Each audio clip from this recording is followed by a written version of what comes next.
Hello guys, welcome to Conquer and Gifted Learning. Today I'll be talking about different types of learning skills. So my first will be test taking skills. I have always spoken about it, so you probably know, but I just wanted to go over with the test taking skills. Under that, mainly I'll talk about elimination and finding context clues. So elimination is something that you need to teach because most of the tests are like 4 options, and if it is not, at least elimination helps them to get to the correct answer. So elimination skill is something you need to teach the kids with proper critical thinking skills. But for example, like in an analogy, if they are given like 4 options and 2 of them why it doesn't match with the category, etc. And context clue is something I also have posted a context clue chart, like an anchor chart, on my Instagram as well as the Facebook page. Please take a look, like how to find context clues. So context clues is basically clues hidden in the passage, especially sometimes it's in the synonyms or antonyms, or it's in the line before or the line after in the passage, where we find the clue that gives us that what is the context we are dealing with here, what is the thought, whose thought, and what we are talking about.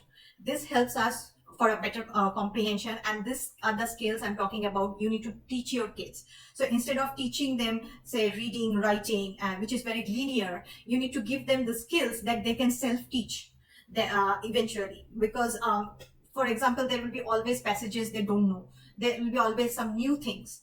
You cannot keep teaching them. So instead, I would like to stress on giving them the skills to teach themselves. If you don't know, try to find out through context clues. If you don't know, apply elimination. That's the main idea. Second is, of course, comprehension and context reading. So to do, as you see, like to do the context reading, we need to know what context clues are. So reading in context is very important because your answers are very much dependent on that. And also for comprehension, there are tricks like visualization, drawing, and research.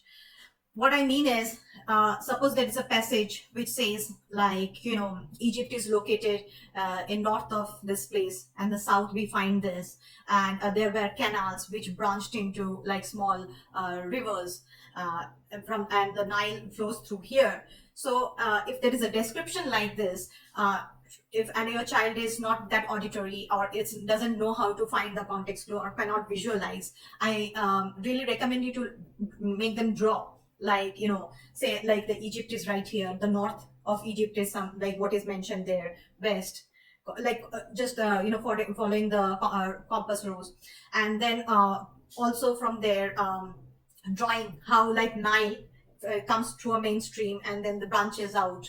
So this really helps them for a deeper understanding and what is actually happening. So what you're doing is actually summarizing and the whole passage into a small diagram. This is how most of the biology will be later taught anyway, the whole system squeezed into one diagram. So this is one skill I would really love them to learn. And also I have seen kids, especially in elementary age, they hate writing. So drawing is definitely a good way to remember. And I also recommend research. So research has become really, really easy nowadays compared to our generation, where we have to, go through different type of dictionaries and Thesaurus dictionary and Britannica, and try to look for the word or a synonymous word for that. Now all you have to do is ask Alexa or ask Siri. So speech to text, or just ask. All you have to do is just give them the phone and then make them ask, like, what does volatile mean, or what does amphitheater mean. And for that, I also want to recommend you to use something called Anki flashcards. So Anki flashcards and Anki Droid, there's an app called Anki Droid. So this helps you to put the flashcards with pictures. So kids who can remember better with visually, you can actually use those pictures, flashcards, and they're electronic, so you don't have to keep like a bunch of index cards, and they really help with repeated learning. Next will be analysis and dissection. Analysis and dissection will be more like drawing inferences. And I'm not talking about science, I'm talking about like anything, like say math. there is a passage given in math, like the grandmother is supposed to come today, father went to pick up grandmother at this time, and then they traveled like 8 blocks on the way back, and then stopped at the supermarket, and then they have to travel another few blocks, but our total distance is so and so. So what is the inference you're getting, what is the time you're getting? So just dissecting the problem line by line. So each period or each full stop actually is one data, and dissecting that whole thing and deriving the data is another skill you need to teach your kids. These things will never come on their own. These are you need to teach them. So I always stress on the fact that once your child is thorough with basic reading, writing, math, these are the next set of things you need to teach them, that how to dissect a problem on their own, because that helps them, that the data they have drawn or derived later on will help them with the derivation of calculus or derivation of other sums, or any kind of other derivation, like deriving a data from something and then comparing it and analyzing it. This is a step before you go for a comparative study.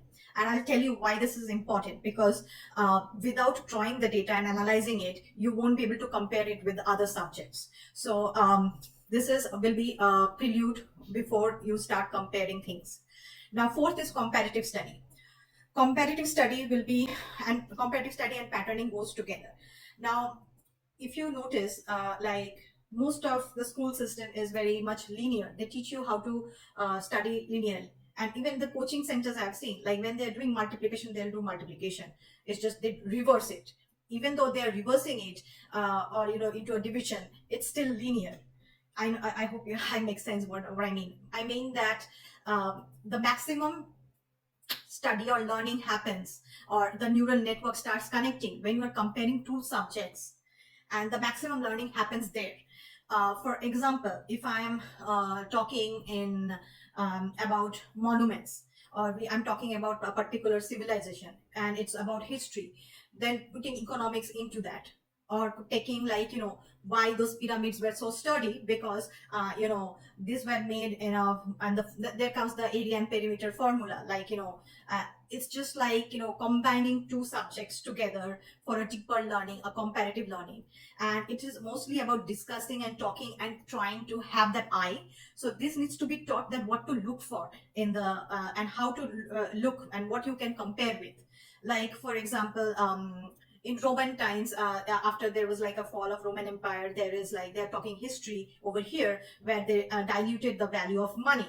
So if you are diluting the value of money, you're actually inflation is happening. Then talking about inflation, which is totally a different concept of economics. So things like that. I'm just giving an example so that you know how to teach this.